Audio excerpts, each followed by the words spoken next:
She entered the dealership dressed in faded jeans and a plain white t-shirt, curious about a high-end luxury vehicle. The salesman sized her up with a dismissive sneer. "I'm afraid you're in the wrong place," he scoffed, pointing toward the door. "These cars start at $300,000. As other employees chuckled and onlookers gawked, her cheeks burned with embarrassment. Without a response, she turned and left. The following morning, a dazzling Rolls-Royce Phantom rolled up to the dealership's entrance. When the rear door swung open, the salesman's jaw hit the floor. He hadn't seen it coming. Elite luxury autos gleamed under the morning sun, its glass walls displaying a collection of exotic cars that most could only dream of owning. Porsche, Bentley, Aston Martin, Ferrari, each pricier than the next. Elizabeth Harper, known as Ellie to her inner circle, stepped inside, her auburn ponytail swaying gently with each stride. Her well-worn jeans, simple white t-shirt, and minimal makeup spoke to a woman who prioritized function over flash. At 35, she carried a quiet self-assurance rooted in knowing exactly who she was. What her unassuming appearance concealed was her role as the founder of the Harper Foundation for Children with Disabilities, a transformative organization that had touched countless young lives. Long before marrying her husband, Ellie had built the foundation from the ground up, channeling her passion and expertise in special needs development into meaningful impact. As she entered the showroom, her gaze locked onto a sleek midnight blue coupe, perfect for her sister's 40th birthday. Sophia, who had triumphed over breast cancer the previous year, had always dreamed of owning a luxury car, and Ellie wanted to gift her something extraordinary. With her foundation's success and savvy personal investments, she could easily afford it, though few would guess her wealth. Across the showroom, Ethan Carter, the sales manager, adjusted his green tie and smoothed his charcoal suit jacket. He prided himself on spotting genuine buyers at a glance. Seeing Ellie's casual attire, he smirked and signaled to his team. This would be entertaining. "Good morning." Ellie greeted a young salesman named Lucas, who approached her. "Welcome to Elite Luxury Autos. I'm Lucas. Is there something specific you're looking for today?" Before she could answer, Ethan swooped in. "I'll take it from here, Lucas," he said, then turned to Ellie with a polished smile that didn't reach his eyes. "Lost, ma'am? Looking for directions?" And so began Ellie's day at the dealership, a day that would shift perspectives for all involved. "I'm actually interested in that midnight blue coupe," Ellie said kindly, gesturing toward the $285,000 car on an elevated platform. Ethan's smile tightened. He'd seen this before. People strolling in to fantasize about cars far beyond their means. With end-of-month quotas looming and 3 serious buyers due that afternoon, he had no patience for dreamers. "That's the limited edition Azure. Only 15 were made this year," he said, enunciating each word as if addressing a child. "Perhaps our used car lot would suit you better. It's 3 blocks east." Ellie noticed his eyes scanning her worn sneakers and simple outfit. She was used to such assumptions. Most people didn't know she chose this modest lifestyle despite her wealth, finding freedom in simplicity. "I'd like to know more about this one," she pressed politely. "Could I see the interior?" Ethan's expression soured. Behind him, 2 salesmen exchanged amused glances. "The Azure is by appointment only," he lied smoothly. "Our serious clients book private viewings." Just then, a couple in designer outfits entered, and Ethan's demeanor shifted instantly. "Excuse me," he said to Ellie, barely glancing her way. "Grab a brochure. Lucas can assist." He strode toward the couple, arms wide. "Mr. and Mrs. Thornton, wonderful to see you again." Lucas, the young salesman, approached Ellie with a sheepish smile. His oversized suit and youthful demeanor suggested he was barely 25. "I'm sorry about that," he said quietly. Would you like me to tell you about the Azure? I would. Thank you, Ellie replied.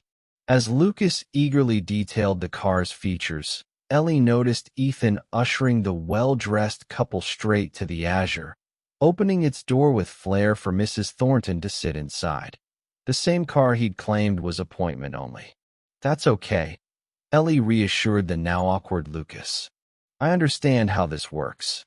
Across the showroom, Ethan was in his element, delivering his polished pitch.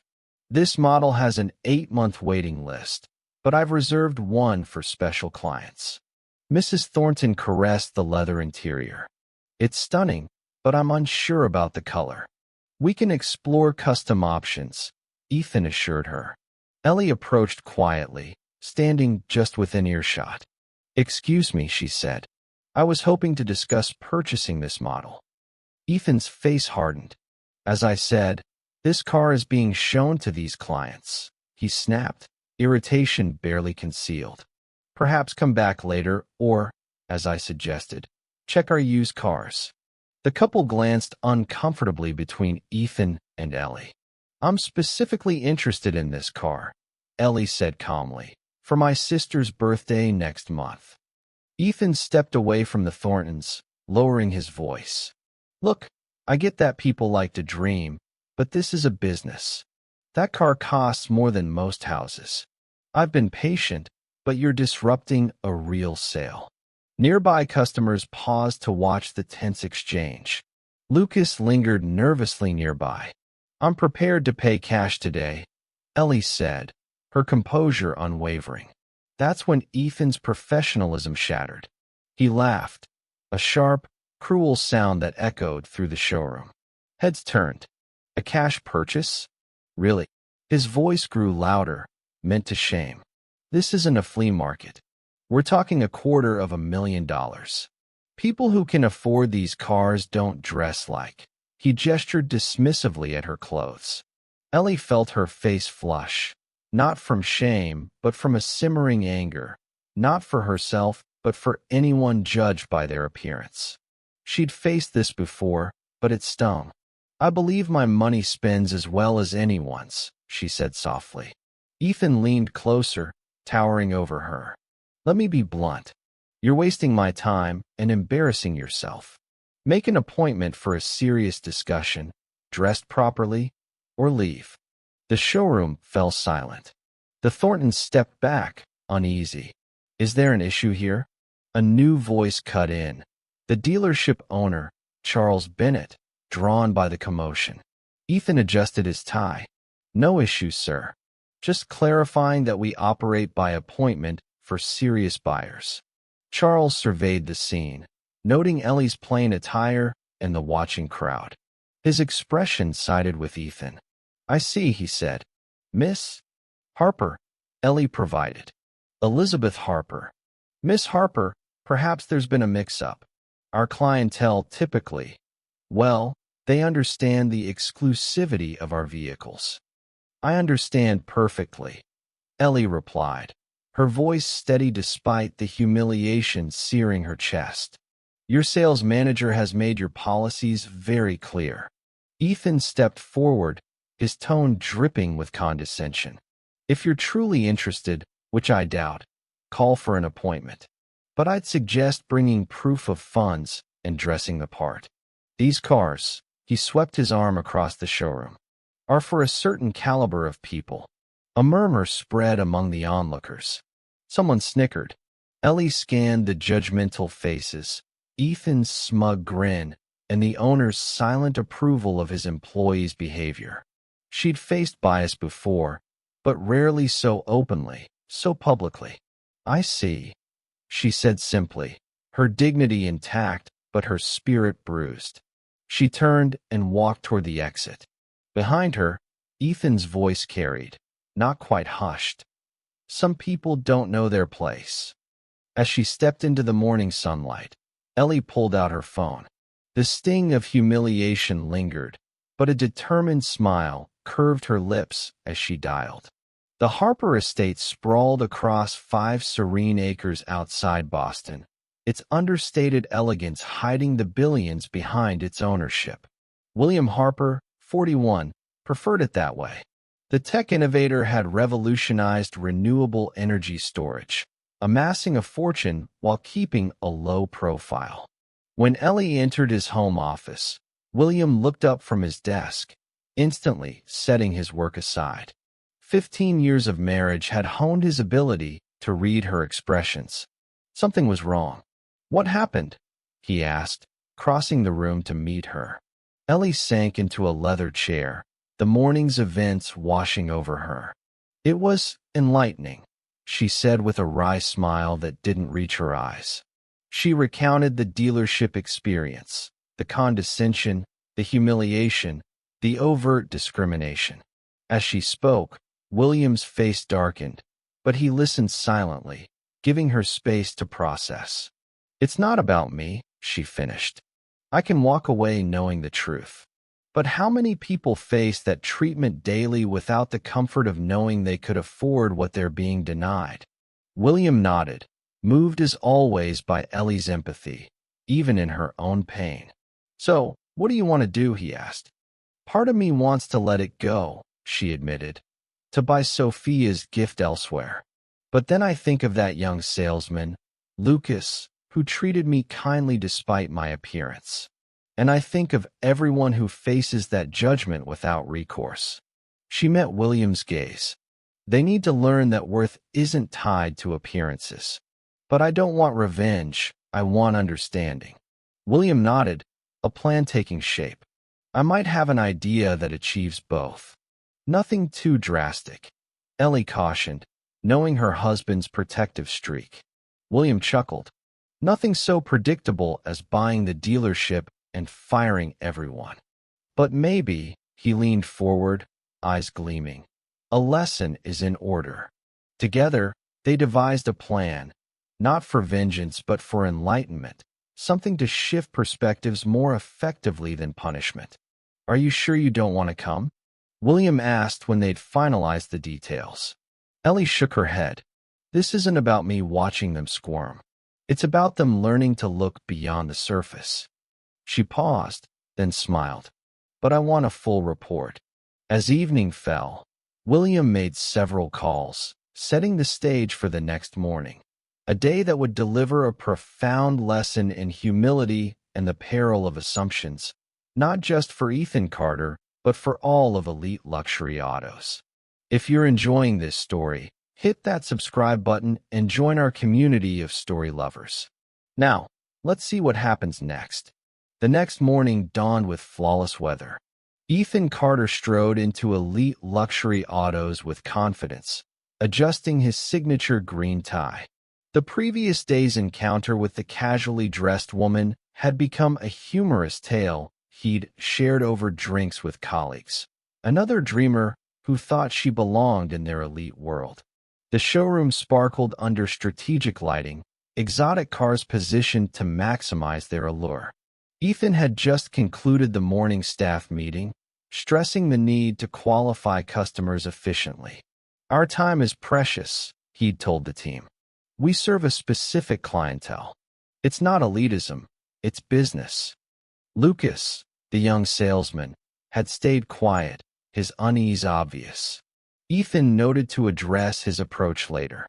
At exactly 10:17 a.m., the unmistakable hum of an extraordinary engine silenced the showroom. Through the floor-to-ceiling windows, a vehicle unlike any other pulled up to the entrance. Conversation stopped. Even Ethan, accustomed to luxury cars, felt his pulse quicken. It was a Rolls-Royce Phantom, extended wheelbase, custom midnight blue finish that shimmered in the sunlight. Its value? Easily north of $1.2 million. "Is that?" Charles Bennett, the owner, emerged from his office, drawn by the hush. "A bespoke Phantom," Ethan confirmed, already heading for the door. "Extremely rare." A uniformed chauffeur stepped out, opening the rear door with white-gloved precision. A man emerged, tall, impeccably dressed in a tailored suit that subtly screamed its five-figure cost. His salt and pepper hair was flawless, his presence commanding. Ethan's instincts went into overdrive. This was the client dealerships fought for, one whose purchases could span millions. "Good morning, sir.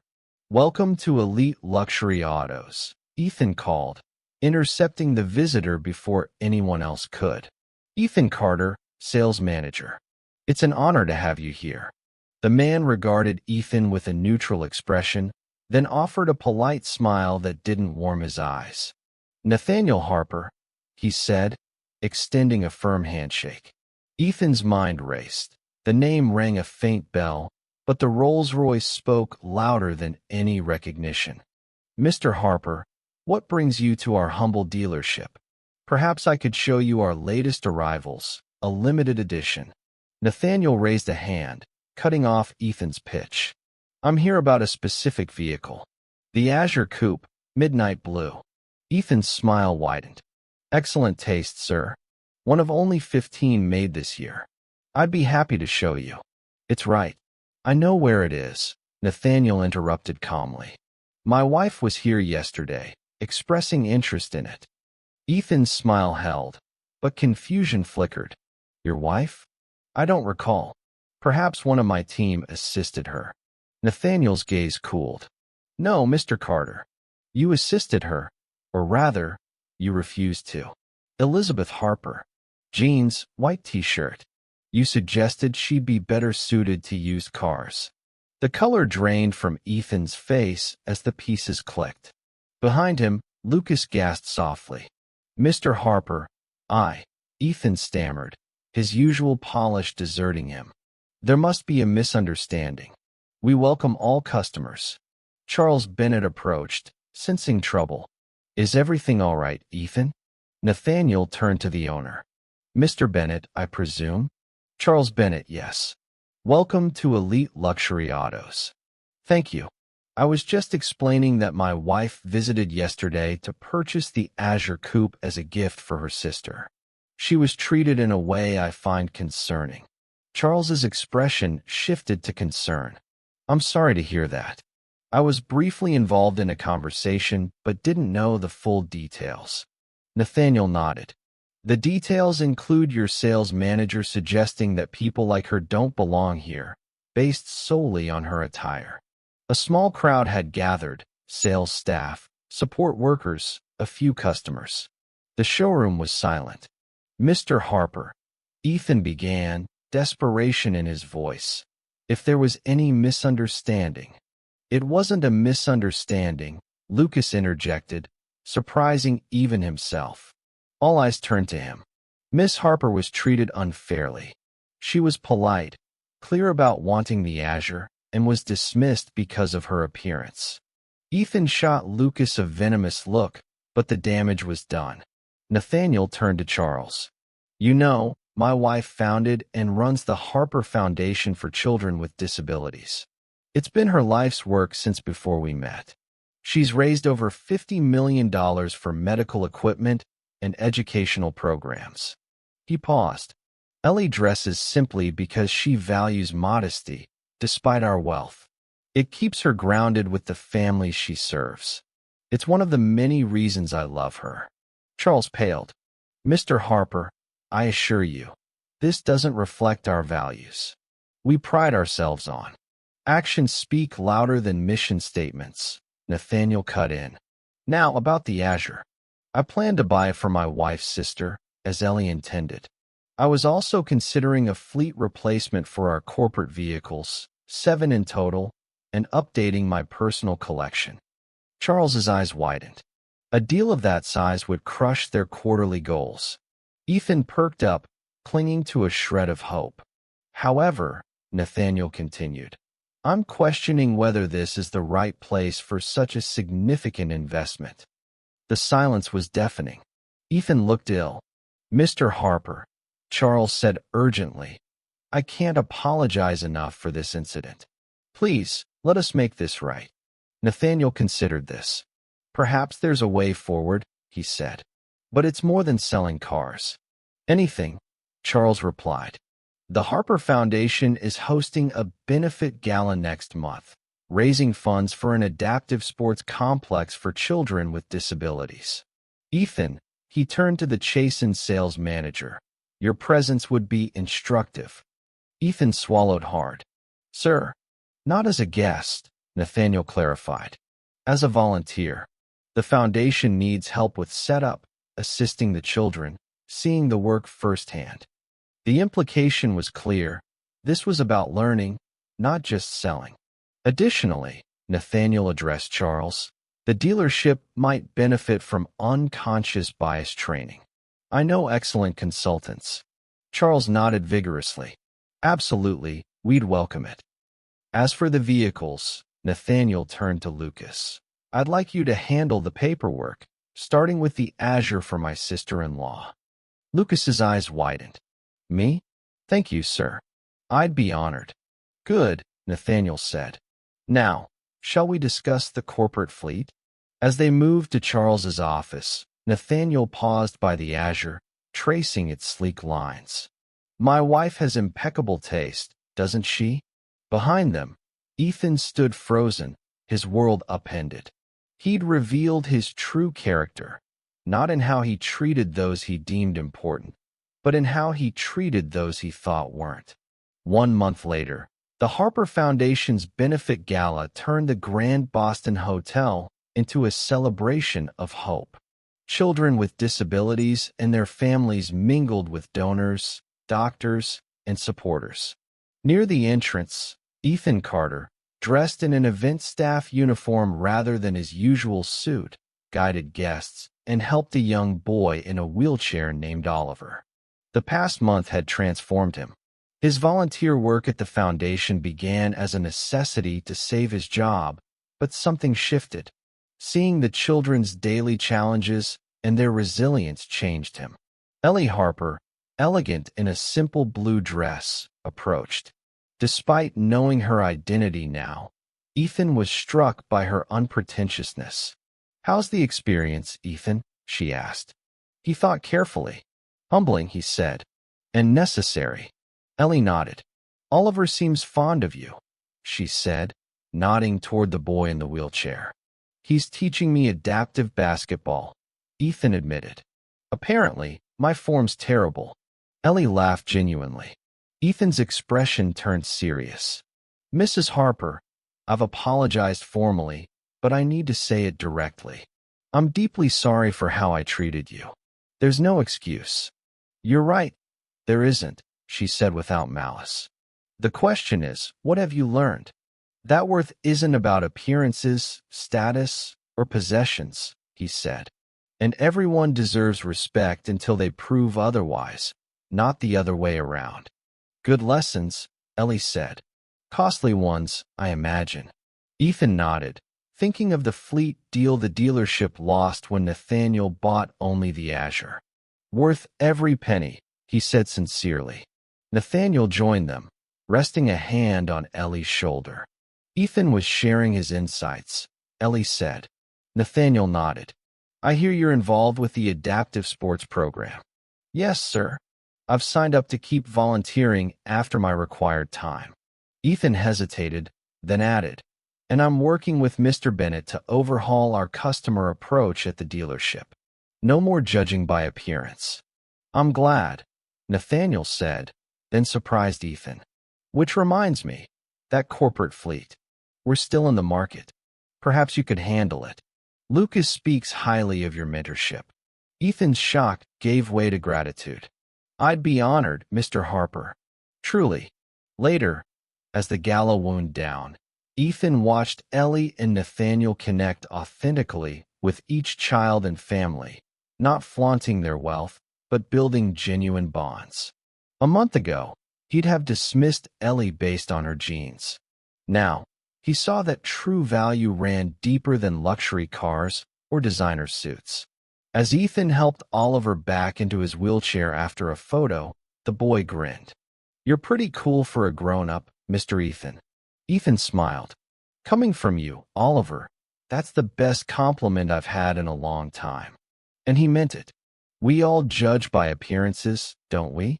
But as Ethan Carter learned, looking beyond the surface can reveal remarkable people and transformative opportunities. If this story moved you, Hit that subscribe button and join our community of story lovers. Share your thoughts below. Have you ever misjudged someone or been misjudged based on appearance? Your story could inspire others.